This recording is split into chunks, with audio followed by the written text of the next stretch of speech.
ça, je vais rien manquer. Génial. Alors, je recommence. Bonjour à tous. C'est un vrai plaisir pour moi d'être avec vous en ce lundi 28 juin. J'ai pas mal de petites choses à vous partager, mais j'ai envie d'y aller avec l'expérience du moment présent, avec l'expérience de la guidance du moment. Parce que je reviens juste d'une retraite chamanique dans une yourte en Ontario, donc à peu près à 3-4 heures de Montréal, où j'étais accompagnée de deux merveilleuses amies à moi. Euh, et on était chez quelqu'un qu'une autre amie à moi m'avait recommandé. Donc, on a été faire des retraites pour connecter à la technologie de notre utérus. Alors, ça peut sembler un peu bizarre dit comme ça, mais en fait, il y a beaucoup de choses qu'on ne connaît pas sur les mystères de notre cher utérus. C'est la zone de création du corps féminin, la zone de procréation. Et tout le monde connaît l'histoire de la Vierge Marie et de Jésus-Christ, qui est né avec une conception immaculée, hein, comme on dit. Et en fait, on a appris à faire la même chose. C'est-à-dire que grâce à la technologie de l'utérus, on n'a plus besoin du, de, bah, de la partie masculine pour, pour procréer, c'est-à-dire pour concevoir des enfants. Alors oui, c'est possible, ça peut sembler totalement bizarre dit comme ça, mais j'ai eu la chance d'entendre des histoires de femmes à qui c'était arrivé, il n'y a pas que la Vierge Marie à qui c'est arrivé. J'ai eu la chance d'entendre plein d'histoires sur les conceptions, les procréations instantanées pour les femmes. Donc ça ne peut fonctionner que chez les femmes, évidemment, que chez les personnes qui ont des utérus. Donc les personnes transgenres qui ont gardé leur utérus, ben, vous pouvez faire ça aussi. Mais c'est quand même une dédication, ça demande une dévotion exceptionnelle en fait envers notre corps et envers notre foi pour pouvoir y arriver. Donc évidemment, j'en suis pas encore là, je n'ai pas encore prévu de concevoir sans mon conjoint, j'ai pas prévu d'essayer toute seule, mais j'ai appris que le sang de l'utérus, donc le sang menstruel, c'est en fait la base de notre pouvoir. Donc, c'est lui qui contient tout notre pouvoir parce que c'est un sang qui est pur, qui est vierge. Et normalement, on n'est pas censé le perdre quand on est menstrué. Normalement, comme c'est lui notre plus grand pouvoir, on est censé le conserver et le faire remonter au cœur. Donc, on a appris une technique de respiration pour faire remonter le sang menstruel à l'intérieur de nos organes et à l'intérieur de notre cœur physique, donc de notre pompe. En fait, le cœur, on dit que c'est la zone de l'intuition, mais en fait, comme c'est une pompe, c'est énergétiquement, c'est plutôt masculin que féminin. L'utérus, lui, il est plutôt féminin. Donc, la zone féminine, l'utérus, on a besoin de cet endroit-là pour concevoir le, pour concevoir, donc, parce que c'est notre matrice. Et on a besoin d'aller envoyer le sang dans la pompe masculine. Et c'est en fait à travers notre propre cœur que vient la partie masculine qui sert à concevoir un enfant. Parce qu'en fait, on va récupérer nos propres cellules pour que les cellules se démultiplient entre elles et puissent concevoir un enfant, comme ça. Donc c'est assez extraordinaire. Moi, quand j'ai appris ça, puis que j'ai lu les témoignages, puis que j'ai entendu parler d'histoires de femmes, évidemment, ce n'est pas des choses dont on parle régulièrement, là, donc c'est très, très restreint. C'est sûr que ce n'est pas quelque chose dont les médias vont parler, parce que, voilà, en tout cas, vous étonnez pas si vous avez jamais entendu parler de ça. Moi, je tombais des nues, parce que je me suis toujours demandé, l'Immaculée Conception, la Vierge Marie, comment elle a fait. Tu sais, pour moi, c'est obligé qu'il y ait besoin d'un homme dans le décor, ou en tout cas d'un sexe masculin, de spermatozoïdes dans le décor. Là. Donc je ne pensais pas que c'était possible de concevoir autrement qu'en ayant des ovules et des spermatozoïdes. J'ai appris que c'était possible. Donc c'est merveilleux. C'est merveilleux, ça prouve vraiment qu'il y a encore tellement de choses qu'on n'a pas découvertes sur notre corps. Et il y a encore tellement de choses à découvrir que moi, je suis en mission, en quête continuelle pour découvrir tous ces secrets et puis tous ces mystères de l'univers et de la vie. C'est pour ça que je suis là, entre autres, hein. Donc, oui, c'est ça, Stéphanie, Girl Power, c'est exactement ça. Romain, coucou. Ah, t'es en Aveyron en ce moment, toi. Super. Alors voilà, j'espère que ça vous inspire. Je ne peux pas vous donner plus de détails pour le moment parce que je n'ai pas essayé. Mais ce sang menstruel, la pureté de ce sang menstruel a la capacité non seulement de concevoir un autre être humain, mais a aussi la capacité de purifier tout notre sang génétique, donc tout notre code génétique et toutes nos lignées transgénérationnelles, en allant purifier, donc en passant à travers la pompe du cœur. Ce nouveau sang va être envoyé à l'intérieur de nos veines, qui va purifier au fur et à mesure de nos cycles tout le transgénérationnel, toutes les mémoires karmiques, etc. Donc, c'est une autre façon de faire son travail de purification. Voilà, il y a plusieurs façons de faire du développement personnel et spirituel. Mais le sang menstruel en est un. Donc, à vos menstruations, les filles, j'attends de savoir comment ça se passe pour vous. Le mois prochain, dites-moi si vous êtes complètement purifiées. Allô Pamela. Yes, alors Pam, c'est la merveilleuse personne qui nous a mis en contact, en relation avec cette chamane extraordinaire qui nous a parlé de cette technologie de l'utérus. Donc si c'est quelque chose qui vous intéresse, bah, écrivez-moi ou allez rejoindre Pamela et puis on vous donnera les contacts de Maureen. Parce que ça mérite, enfin, tout le monde devrait savoir ça en fait. Je pense que là, on est rendu là dans le nouveau monde.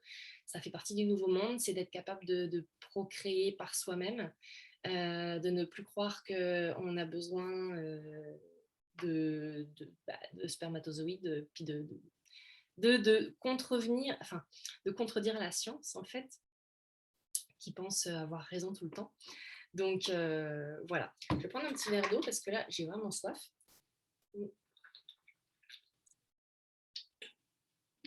Ça donne soif de parler de ça. Alors voilà, ça c'était ma petite intro parce que je ne pouvais pas faire autrement que de vous parler de cette merveilleuse retraite. Je trouve que ça m'a vraiment reconnecté à un autre niveau à mon corps de femme. Et puis évidemment, on a eu plein de belles guidances, plein de connexions à nos ancêtres amérindiens, parce qu'on était en terre Mohawk, donc beaucoup d'énergie ancestrale, chamanique. C'était magnifique. Rien que le fait d'être sur ce territoire, c'est une guérison en soi, là. Donc voilà ce que j'avais envie de partager avec vous. Et il se passe tellement de choses que ce serait long à expliquer et j'ai envie de laisser mon être divin parler à ma place pour vous offrir une guidance intuitive, donc sur ce qui se passe en ce moment, sur ce que vous avez besoin d'entendre en ce moment. Donc moi, je vous propose un petit temps de reliance à vous-même, puis à moi, et à toutes les personnes qui écoutent ça en live ou en différé. On est 7 en ce moment, et il y en aura probablement d'autres après. Donc prenez un instant pour vous déposer, en respirant profondément, en allant connecter votre essence à l'intérieur de votre corps physique. On va venir déposer notre essence, notre soi divin à l'intérieur de notre corps. On va faire coexister, cohabiter notre mental, notre personnalité avec notre essence divine, notre lumière. Les deux ont le droit d'exister dans notre corps humain. Il y a de la place pour tout le monde là-dedans, mais surtout pour ce qui nous appartient. C'était le sujet du module 3 que j'ai enregistré hier en revenant de la yourte, le module 3 de Liberta Magie, où je parle de l'incarnation de l'âme dans le corps et de comment ne pas se faire parasiter et de comment garder le contact de son énergie sacrée et comment être bien ancré, bien enraciné, bien connecté à soi pour être en contact avec sa propre guidance, pour être en contact avec son intuition, puisque c'est un des gros sujets de Liberta Magie, évidemment. Et ce matin, j'ai reçu déjà un témoignage d'une participante extraordinaire, un témoignage qui m'a vraiment émue, où elle me disait que ce que je lui avais amené comme prise de conscience dans le module 3, donc là, elle a fait les modules 1, 2 et 3 depuis 3 semaines, et elle me disait, ben, c'est extraordinaire, ça vaut des milliers de coachs et de thérapeutes, et j'en ai essayé beaucoup. Donc c'est le meilleur compliment qu'on peut me faire, en fait. Et encore, je le dis avec beaucoup d'humilité, parce que ce que je transmets, ça me dépasse. C'est pas moi, c'est pas mon ego, c'est pas l'ego de Lucie qui parle. C'est à un autre niveau que ça se passe. Donc moi, je suis là pour transmettre cette lumière-là, puis pour transmettre ce savoir, ces connaissances, euh, à un grand niveau de pureté, le plus possible, et d'intégrité, puisque c'est ce qui résonne le plus pour moi, l'intégrité. D'ailleurs, j'ai eu une magnifique conversation avec une des thérapeutes qui m'accompagnait, que vous connaissez peut-être, qui s'appelle Ariane Vermèche. Ariane, magnifique lumière, vraiment très très très inspirante. On a parlé de l'éthique du thérapeute, l'éthique du coach et du thérapeute. Donc, comment savoir que les coachs et les thérapeutes à qui vous faites confiance ont une hygiène de vie convenable, qu'ils incarnent ce qu'ils vous donnent comme méthode. Donc, voilà, pour moi, l'intégrité du thérapeute, c'est d'incarner à 100% ce que je dévoile et ce que je transmets comme message. Si je ne fais pas ce que je dis à mes clients, je ne suis pas alignée. Donc, on doit être tout le temps conscient de ce qu'on prodigue comme conseil, et d'être capable de se les appliquer à soi. Parce qu'on est notre premier client. Hein. Un coach, un thérapeute, c'est lui-même son premier client. Donc, je suis ma première cliente avant les autres. Et si je ne suis pas capable de m'occuper de moi, de remplir ma coupe en premier, mon verre d'eau en premier, puisque j'ai fait la métaphore avec le verre d'eau dans le module 3, si je ne remplis pas mon verre d'eau en premier, je ne peux pas donner de ma personne et de mes connaissances si je ne me suis pas occupée de moi.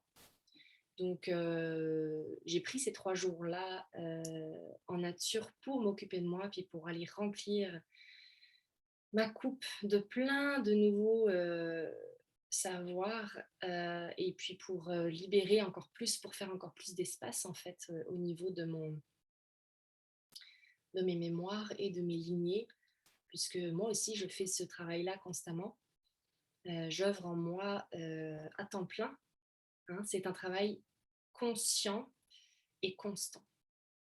Donc, on a besoin d'aller faire ce petit nettoyage conscient, de se regarder en face quand ça ne fonctionne pas. Qu'on soit thérapeute ou non, d'ailleurs, qu'on soit coach ou non. Mais le piège des thérapeutes holistiques spirituels, c'est de se laisser aller dans l'ego spirituel et de ne pas se regarder en face parce qu'on pense avoir pas besoin de faire ce ménage-là, ce nettoyage-là. Et en fait, plus on rentre en profondeur, plus on ose se regarder en profondeur, plus on apprend à s'aimer. C'est quelque chose que j'ai vraiment appris, moi, dans les dernières années. J'étais pas quelqu'un qui m'aimait très fort, mais j'avais pas conscience que je m'aimais pas. Je savais même pas que c'était important de s'aimer, en fait. Je remettais toujours mon pouvoir aux autres et je savais pas que c'était important, l'amour de soi. C'est pas juste de l'amour de soi, c'est du soin de soi, en fait. C'est de se rendre compte qu'on est la personne la plus importante de notre vie et que si on ne prend pas soin de nous, personne ne le fera à notre place. Surtout pas nos parents. Ni nos parents, ni nos enfants, ni nos conjoints, nos conjointes. C'est vraiment à nous, à soi, de prendre soin de nous par nous-mêmes.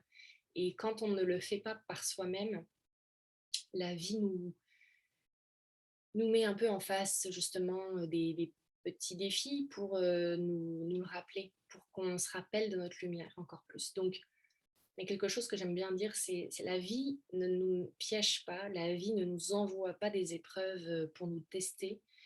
Par contre, on est le reflet de ce qu'on vibre à l'intérieur. Donc la vie qu'on vibre, la vie qu'on a, elle est le reflet de notre intériorité. Donc si ta vie ne te convient pas en ce moment, regarde c'est quelle sphère de ta vie qui est difficile et regarde si tu prenais un miroir et si tu tournais le projecteur vers toi, ce serait quoi que tu verrais en toi que la vie te montre et veut que tu transmutes. Et ça nous amène toujours vers plus d'amour de soi et vers toujours plus de lumière. Et c'est vraiment ça le but, hein. Il n'y a pas autre chose, hein. C'est la seule chose à quoi sert la vie, la seule mission qu'on a, c'est de se souvenir de qui on est. C'est de se souvenir qu'on est lumière, une étincelle divine, qu'on vient tous de la même source, qu'on vient tous de la même source de création. Donc, tant qu'on ne se souvient pas de qui on est et tant qu'on n'a pas la foi qu'on vient tous de cette même source et donc, par extension, qu'on est tous dignes et qu'on mérite tous de vivre et qu'on est tous dignes d'avoir l'abondance, la vie heureuse, l'amour, un toit sur nos têtes, de quoi payer nos factures et notre nourriture, on mérite tous ça parce qu'on vit, on est incarné sur Terre pour l'expérimenter. Donc, la seule chose qui nous fait croire qu'on ne mérite pas ou qu'on n'est pas digne de vivre une vie abondante, prospère, heureuse, épanouie, où on se sent réalisé dans notre plein potentiel, ce sont simplement des mémoires, des croyances qu'on hérite de notre transgénérationnel, donc de nos ancêtres jusqu'à plusieurs générations, comme j'en ai déjà parlé plein de fois, et de nos mémoires spirituelles aussi, donc des mémoires de notre âme, d'incarnation d'autres vies. Je dis volontairement, je ne dis pas, je dis volontairement autre vie et non pas vie passée ou vie antérieure, puisque le temps n'existe pas. C'est une illusion terrestre et mentale de croire que le temps est linéaire, donc il n'y a pas de passé, il n'y a pas de futur, il n'y a que l'instant présent, et dans l'instant présent, tout existe. Donc dans l'instant présent, on peut avoir d'autres vies en même temps, parce qu'on est des êtres multidimensionnels, et il suffit de choisir d'être totalement incarné ici maintenant, dans ce corps physique qu'on a choisi, pour que le reste des autres incarnations prennent moins de place et viennent moins vibrer fort en nous montrant des choses qu'on a à transmuter dans la vie.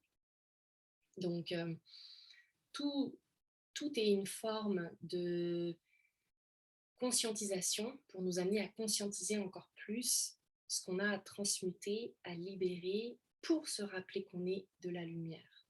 Voilà, il n'y a pas d'autre message, hein.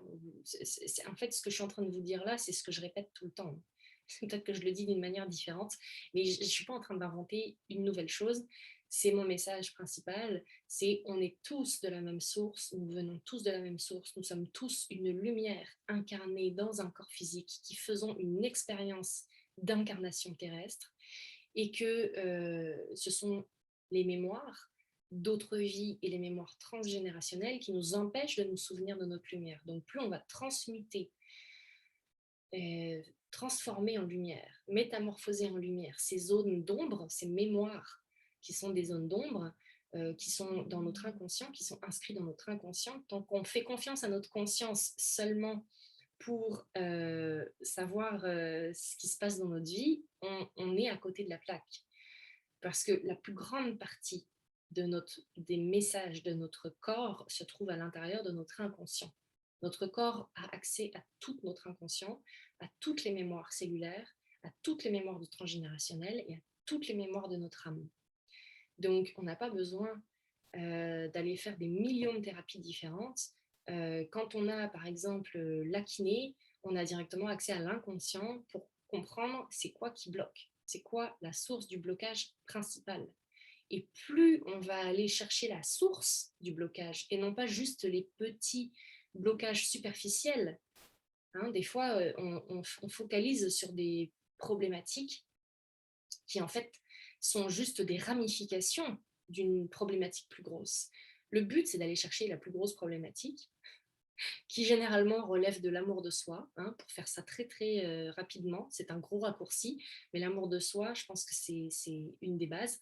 Donc quand on arrive avec confiance en soi, estime de soi, respect de soi, amour de soi, valorisation de soi, affirmation de soi, ça c'est les grosses thématiques en gros. Quand il y a une de ces thématiques qui nous fait défaut, comme par exemple le respect de soi ou l'amour de soi, et l'estime de soi, eh bien, on va aller chercher pourquoi est-ce que notre estime de soi ou pourquoi est-ce que notre amour de soi n'est pas à son meilleur. Pourquoi est-ce qu'on ne s'aime pas encore totalement pour prendre soin de soi comme si on était la meilleure personne, la personne la plus importante de notre vie. Ben oui, parce que c'est ça qui est important en fait. C'est ça qui est important de prendre conscience. On est la personne la plus importante de notre vie et on est venu expérimenter cette vie terrestre-là pour en faire la meilleure expérience possible. On n'est pas venu pour souffrir, on n'est pas venu pour être malade. Ces maladies-là, ce sont des appels du corps physique pour nous aider à nous rappeler de notre lumière, pour nous aider à nous rappeler qu'on est cette lumière-là. Donc, se souvenir qu'on est tous des enfants de la source, et qu'on est tous égaux parce qu'on est tous des enfants de la source. Il n'y en a pas un qui est meilleur que l'autre. Personne mérite plus que soi. On est tous, on mérite tous, on est tous dignes à égalité puisqu'on est issus de la même lumière, de la même source de création. J'ai l'impression qu'il faut vraiment que je le répète. C'est mon soi divin qui veut vraiment que je vous transmette ce message. Donc, prendre soin de soi, prendre soin de son corps physique, écouter son corps physique et lui faire du bien, que ce soit par une reprise de contact avec la nature, de l'eau pure, donc filtrée, ou de l'eau de source, pas de l'eau du robinet, surtout si vous habitez à Montréal, là, qui est pleine de plomb, d'antibiotiques, d'hormones et j'en passe. L'eau, elle est toxique. Donc, faites filtrer votre eau ou allez vous procurer de l'eau de source. Au Québec, on est chanceux, on a plein de belles sources pures, voilà, où il n'y a rien de nocif dedans. L'eau, c'est ce dont on a le plus besoin. Vous savez pourquoi? Parce que notre corps est composé à 70-80% d'eau et que nos cellules, c'est de l'eau. Et on a 4 milliards de cellules dans notre corps humain. 4 milliards de cellules qui sont assoiffées. Une des plus grandes causes des maladies, c'est la déshydratation. Donc, buvez de l'eau. Et moi, d'ailleurs, je vais faire ça.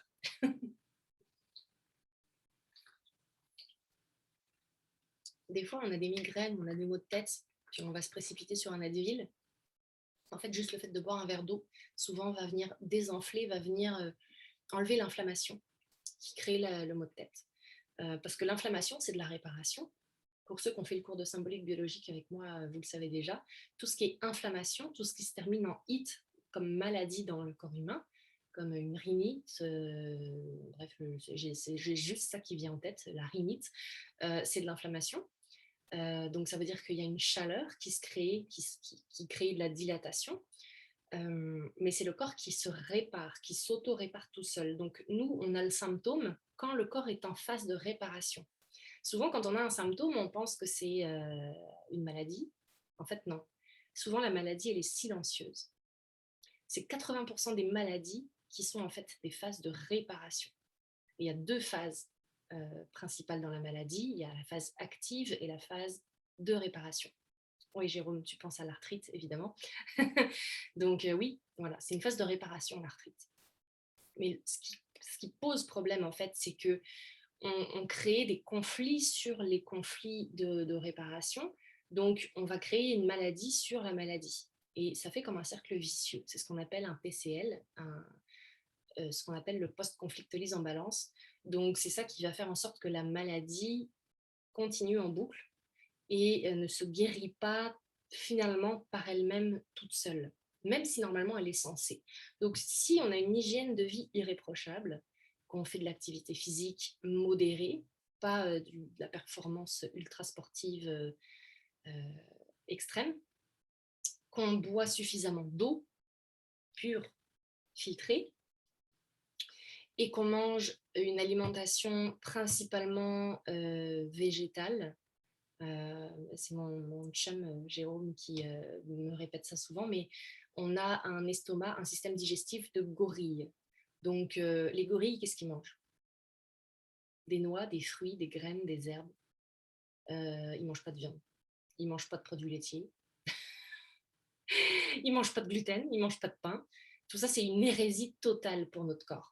C'est une hérésie totale, en fait. Donc, on a été conditionné par notre culture à manger d'une certaine façon qui, en fait, ne correspond pas du tout à la nature de notre corps physique.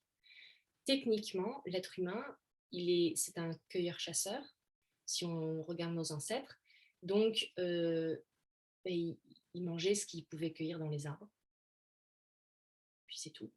Donc, des fruits crus euh, et des noix, toutes sortes de noix, là, pas juste des noix de Grenoble, mais des noix, des amandes, des fruits, des amandes, etc. Donc, quand on a une alimentation principalement végétale, notre corps commence à se détoxifier, à purger, parce qu'en fait, ça pèse très lourd, et c'est ce qui vient calcifier nos émotions, entre autres, hein. C'est ce qui vient cristalliser nos émotions, c'est ce qu'on donne à manger à notre corps. Donc, quand on donne à manger à notre corps du pain, du fromage en quantité astronomique, comme en plus ce sont des protéines qui ont été analysées et qui ont la même... je crois que c'est surtout le fromage, en fait, parce que dans le fromage, il y a de la caséine, donc c'est ce qu'on appelle la protéine du petit lait. Ça a été décrit comme aussi ça peut créer une dépendance aussi forte que celle de l'héroïne, la caséine. Donc, notre corps nous réclame encore plus de fromage. Hein, c'est un exemple, mais c'est parce qu'il y a de la caséine dedans. Donc, la caséine, moi par exemple, je fais une allergie à la caséine. Donc, techniquement, quand je mange du fromage, mon corps va aller recracher par lui-même, il va aller transformer la caséine. Ça fait que quand j'étais petite, je recrachais des petites boules blanches. C'est génial ce que je suis en train de vous raconter, mais c'est un exemple concret. Donc, j'avais souvent des petits morceaux de boules blanches qui sortaient de ma bouche après la digestion. Puis j'avais toujours des problèmes de digestion. Puis les médecins disaient oui, c'est de la caséine, c'est normal, tout va bien. Le corps de Lucie ne supporte pas la caséine. J'étais comme, mais elle sort d'où cette caséine-là? Puis comment ça se fait que je ne la supporte pas? En faisant des tests, donc je suis allée voir des naturopathes et tout ça, j'ai fait des tests d'intolérance alimentaire. Puis je me suis rendu compte, dans ces tests-là, plusieurs années après, là je vous parle de mon enfance avant mes 10 ans, et ces tests-là, je les ai faits quand j'avais moins de 30 ans. Donc 20 ans plus tard, j'ai découvert que j'étais intolérante aux produits laitiers et à la caséine. Puis quand j'ai découvert les articles, les ressources, les recherches qui avaient été faites sur la caséine, et que c'était une protéine qui avait la même composition chimique, la même composition moléculaire que l'héroïne, je me suis dit, mais c'est pas étonnant qu'on soit autant à aimer le fromage et en avoir quasiment une dépendance. Parce qu'en fait, dans le fromage, il y a de la caséine. Donc voilà, donc tout ça pour ça. Mais on n'est pas censé manger du fromage, on n'est pas censé manger du pain parce que notre corps n'est pas fait pour le digérer. Après, notre corps, il s'habitue, donc à un moment donné, il y a une certaine dépendance, une certaine addiction, une certaine accoutumance, pardon, je ne cherchais pas le bon mot, je ne trouvais pas le bon mot, il y a une certaine accoutumance qui se crée, puis c'est cette accoutumance-là qui va créer des dysfonctions chroniques, comme ça a été le cas pendant longtemps dans ma vie.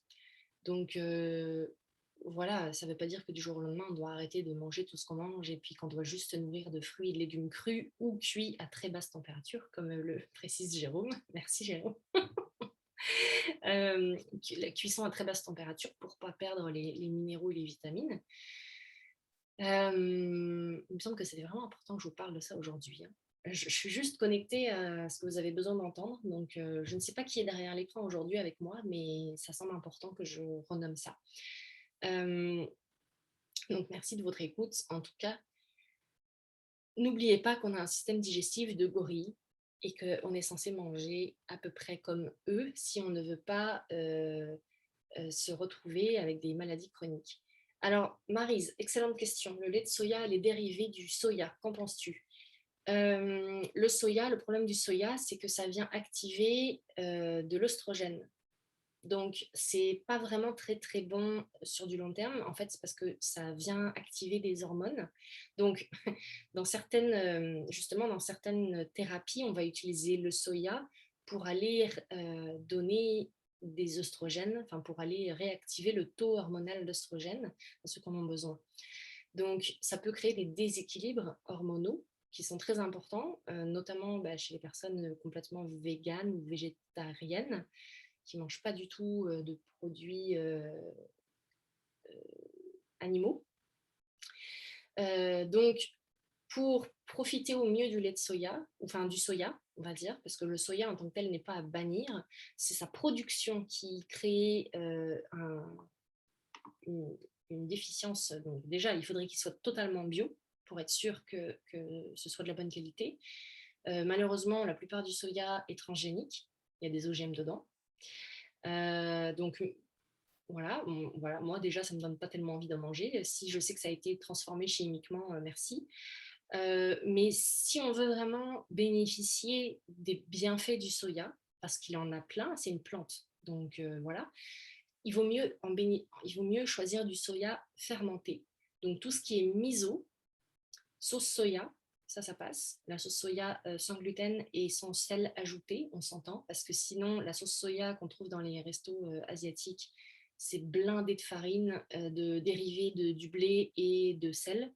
Donc, c'est pas du tout du très bon soya.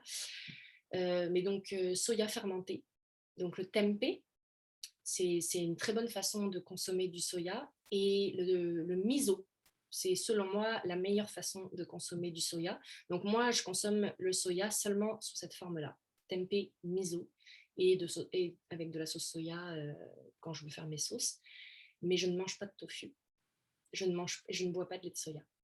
Si je dois en boire, ça va être très exceptionnel. Là. Je veux dire, c'est pas parce que je vais boire que je vais me faire un bol avec du lait de soya que d'un seul coup je vais être malade là ou que ça va complètement déséquilibrer mes hormones. Mais je te conseillerais d'aller consulter soit un kinésiologue en vrai pour aller le tester sur ton corps pour savoir si tu peux le tolérer parce que c'est pas tout le monde qui le tolère. Moi, je sais que je le tolère très mal, le lait de soya, parce qu'il n'est pas fermenté. Par contre, le fermenté, ça passe très bien parce que le fermenté, on bénéficie de tous ses bienfaits en fait au maximum. Donc le lait de soya, le tofu, moi j'ai oublié depuis longtemps. Ça fait très longtemps que j'en mange plus. Ça m'arrive d'en manger de temps en temps là, quand il y en a, mais j'achète pas. J'en consomme pas par moi-même. Le tempeh, oui par contre. J'ai toujours du tempeh au congélateur et j'ai toujours du miso et j'ai toujours de la sauce soya chez moi. Donc voilà. J'espère que ça répond à ta question, Maryse. Préfère le fermenté, préfère le bio et essaye de ne pas en consommer tous les jours. Si jamais tu bois du lait de soya, essaye de ne pas en boire tous les jours. Après, voilà, soit consulte un kinésiologue en présence. Comme je sais que tu dois venir me voir bientôt, on pourra faire le test. Faudra que tu amènes l'aliment que tu veux tester. Donc, si tu as du lait de soya chez toi ou un bloc de tofu, il faudra que tu l'amènes parce que moi, j'en ai pas chez moi. Mais idéalement, amène ce que tu veux tester sur ton corps, puis on le fera ensemble. Sinon, qu'est-ce que je peux dire d'autre sur le tofu et le soya? Oui, je sais qu'il y a beaucoup de desserts aussi faits à base de soya, des yaourts végétales, des crèmes dessert au soya, tout ça c'est pareil. Hein, si c'est pas fermenté, vaut mieux éviter. Bon, c'est mon avis. Hein. Après, peut-être que votre corps le tolère très bien et que vous n'avez pas de problème hormonal. Et dans ce cas, voilà. Mais je sais que c'est très déconseillé pour les hommes de consommer du soya parce que ça vient leur donner de l'oestrogène et du coup, ça peut causer des problèmes de fertilité. Donc, voilà. Je ne sais pas si vous avez d'autres questions. Moi, j'adore répondre aux questions quand j'ai la réponse. Si j'ai pas la réponse, je demande à mon soi divin ou je vous réfère à quelqu'un d'autre parce que j'ai pas la science infuse non plus, hein. Mais c'est sûr que l'alimentation, c'est une grande passion, notamment avec mon chum qui m'a beaucoup initiée à l'alimentation naturelle, végétale, crue. Donc chez nous, on fait très attention à ce qu'on mange et ça nous donne une bonne énergie parce que en fait, ce qu'on donne à notre corps, hein, c'est le carburant, c'est l'énergie. Donc ce qu'on mange a un impact direct sur notre énergie vitale. Donc si on est fatigué ou si on a des maladies chroniques et qu'en plus on mange mal, notre corps il va pas être très content.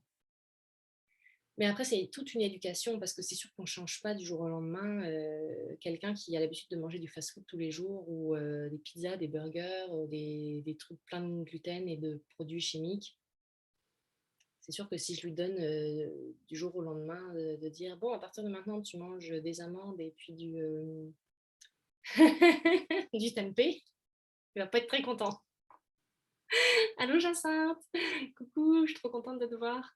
Alors, je ne sais pas si tu as écouté, si tu viens d'arriver, mais j'ai fait tout un laïus sur l'alimentation. Tu réécouteras ça plus tard. Je pense que ça va t'aider. Donc, et là, je disais, bah, s'il y a des questions, je les prends, parce qu'il est déjà 13h20, ça fait déjà 40 minutes que je suis en live. Et sinon, je peux faire une mini guidance, si ça vous tente. Donc, j'ai parlé, oui, Jacinthe, en fait, réécoute le début, parce que j'ai parlé de ma retraite en yourte, ma retraite chamanique en yourte, et j'ai parlé de la technologie de l'utérus. Tu ne veux pas manquer ça. C'est extraordinaire. C'est inédit. C'est inédit ce que j'ai dit là. Il n'y a pas beaucoup de gens qui le savent et encore moins en francophonie. Donc, tu veux savoir ça. Alors, qu'est-ce qui se passe en ce moment qu'on a besoin de conscientiser, qu'on a besoin de conscientiser? Moi, je me connecte à vous, puis je demande à mon soi divin si on a besoin de faire de la kiné, si j'ai besoin de vous montrer quelque chose, une carte ou quoi que ce soit. Bon, ça me parle des cellules.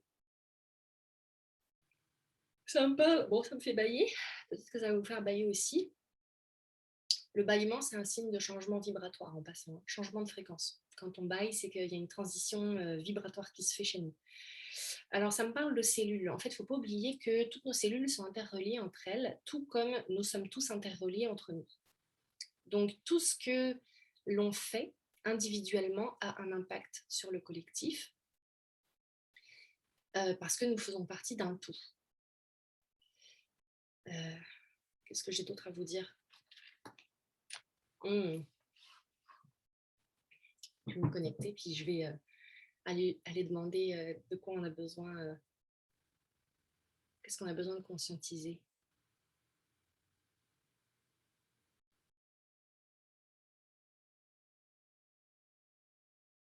Donc, nos cellules sont des organismes vivants qui ont besoin d'être nourris avec du vivant, principalement. Quand on donne de la nourriture cuite, okay, c'est une guidance sur l'alimentation, donc on continue là-dedans. Quand on donne de la nourriture cuite à nos cellules, elles doivent produire beaucoup plus d'énergie pour pouvoir les digérer. Ce qui crée un déséquilibre et un dysfonctionnement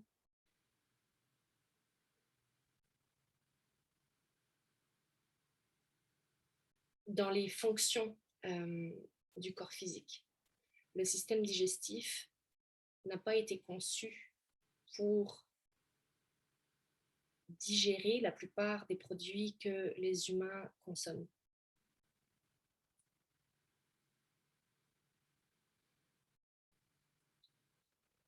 Pour faire du bien à notre corps, on nous conseille, on nous suggère de manger le moins possible. Ouais. Manger le moins possible. Donc de faire des périodes de jeûne, des périodes de cure, des périodes de purge de temps en temps. Et quand on doit manger, de manger des choses qui sont fraîchement cueillies, qui ont encore toute leur vitalité, tout leur taux vibratoire le plus élevé possible.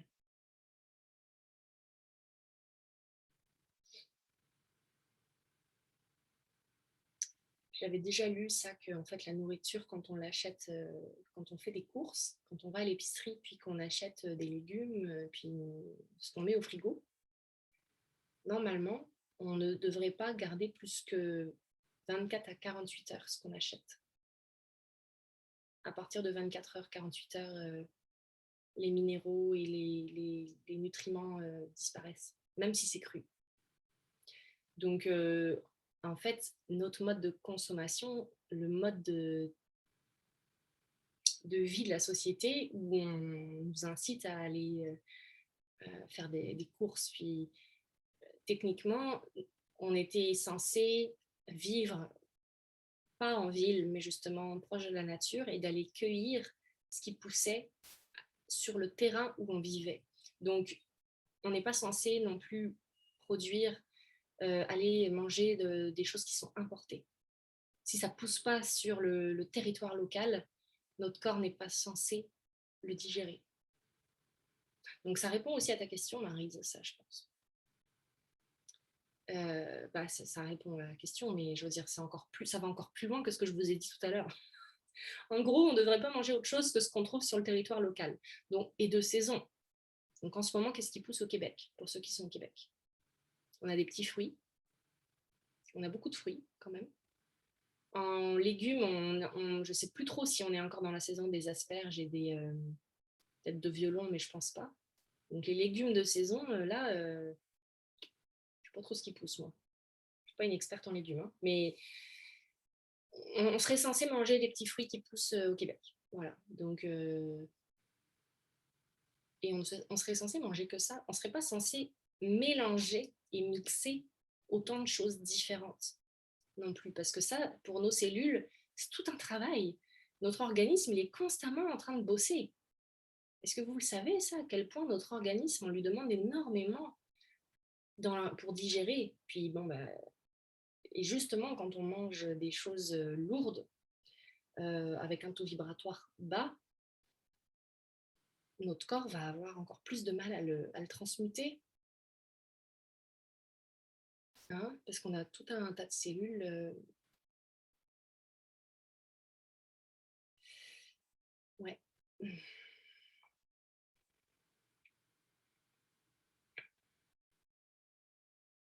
Alors, à part ça, qu'est-ce que j'ai besoin de vous nommer aujourd'hui? On a parlé de l'eau, on a parlé de la nature, on a parlé de soleil. Donc là, apparemment, c'est important d'aller prendre des bains de soleil. Ouais, fruits, légumes crus. Maryse, voilà, c'est parce que toi, tu es connectée quand même, tu es connectée à ton intuition. Donc l'alimentation intuitive, c'est la meilleure façon de manger, hein. C'est pas les régimes keto, paléo et compagnie, là. Ça, c'est encore quelque chose qui formate le corps humain dans quelque chose qui n'est pas naturel. La nature, elle est bien faite. Il faut juste retourner à cette nature-là. Retourner à ce qui vous semble évident. Le paléo, c'est moins pire que ce qu'on pourrait penser. Le paléo, c'est pas si mal. Ça ressemble à l'alimentation du cueilleur-chasseur, justement. Je pense que c'est là-dessus que ça se base. Personnellement, je n'ai pas essayé, je ne suis pas du tout une experte. Moi, j'essaye de manger ce que j'ai envie de manger dans le moment. C'est beaucoup de l'alimentation intuitive. Mais je vois une grosse différence, par exemple, quand je fais des excès.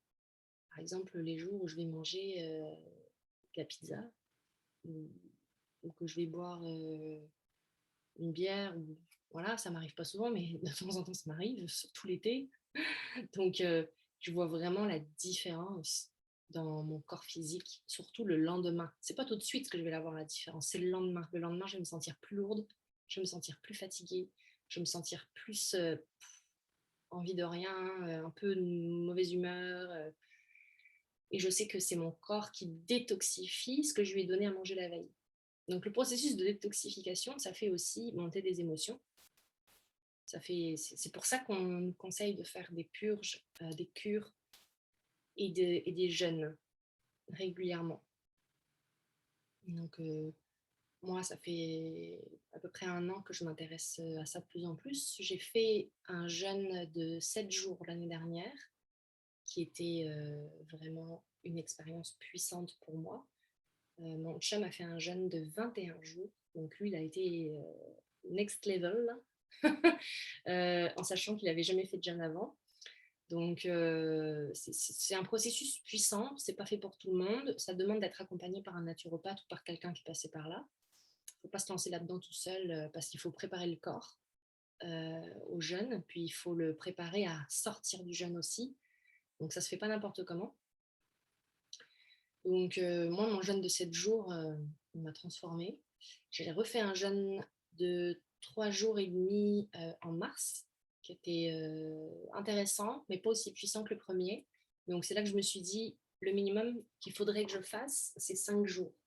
Et ça se prépare aussi, hein. Un jeûne de 5 jours, c'est comme un jeûne de 21 jours, ça se prépare.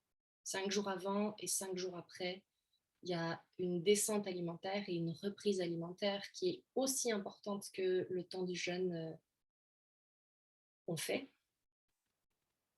Donc, ça permet d'aller régénérer nos cellules, hein, de faire des jeûnes. Voilà. C'est d'ailleurs pour ça que ça s'appelle un jeûne. Ça sert à se rajeunir. Aller régénérer nos cellules. Et il y en a plein qui ont guéri de maladies par le jeûne. J'ai des exemples de personnes qui ont fait des jeûnes pendant des maladies soi-disant incurables ou intraitables, comme des cancers ou des choses comme ça, puis qui finalement, avec des jeûnes médicalisés, ça existe aussi, hein, les jeûnes médicalisés, on peut aller dans des centres spécialisés pour se faire suivre par des médecins, par des spécialistes pendant la période de jeûne. Donc, comme je le disais, ça ne se fait pas n'importe comment. Il y a des jeûnes, voilà, quand on est en bonne santé, puis qu'on a confiance dans son corps, on peut le faire par soi-même avec un naturopathe en complément.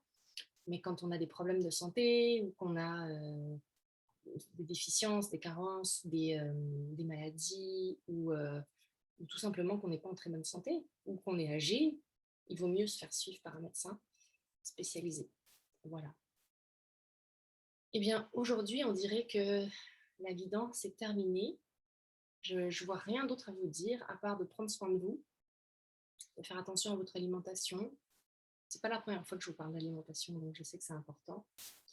De faire attention à votre corps physique, de boire beaucoup d'eau pure, le plus pure ou filtrée possible, de l'eau de source, de bouger en conscience si vous en sentez le besoin, ça aide le corps à se détoxifier.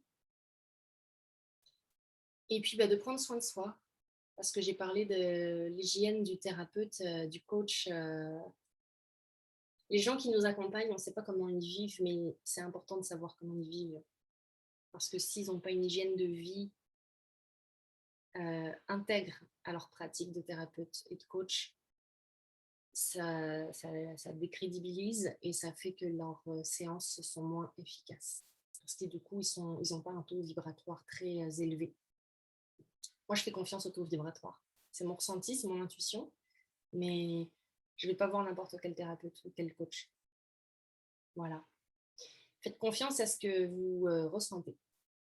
Puis c'est le but du programme Liberté Magie aussi, c'est de vous donner confiance dans vos intuitions, dans votre ressenti, c'est de vous donner le pouvoir de vous autonomiser dans votre propre processus de guérison, pour que vous ayez tous les outils en main pour être capable de reprendre confiance dans votre corps, confiance dans votre cœur, confiance dans votre tête, dans votre analyse mentale rationnelle aussi, parce que ça fait partie de nous, hein, puis on en a besoin. Hein. C'est pas que de l'intuition tout le temps, on a besoin des connaissances. C'est un savant mix de connaissances et d'intuition, voilà, et d'expérience. Voilà, parce que moi, dans ma vie, c'est beaucoup l'expérience qui m'a amené à pouvoir partager tout ça. Là, je ne l'ai pas appris, c'est pas de la théorie que j'ai apprise, c'est la vie qui m'a mis le nez dedans, donc j'ai pas eu le choix de l'étudier. Voilà. Alors, si vous n'avez pas d'autres questions, si vous n'avez pas d'autres envie de partager, je vais vous laisser sur ces belles paroles. Je vous souhaite une magnifique semaine. J'espère que vous en profitez. Je sais qu'on a un jour férié encore jeudi, le 1er juillet, parce que c'est la fête du Canada. Donc profitez-en. Si vous déménagez, bon déménagement, puisqu'au Québec, au Canada, c'est traditionnellement la date à laquelle on déménage. Moi, je ne déménage pas cette année, mais pas le 1er juillet, mais peut-être plus tard dans l'année, j'espère. Voilà, alors je vous souhaite une très belle fin de journée. On se voit la semaine prochaine. Prenez soin de vous, faites attention à vous, buvez de l'eau, profitez du soleil et namasté à tous. Merci, à bientôt.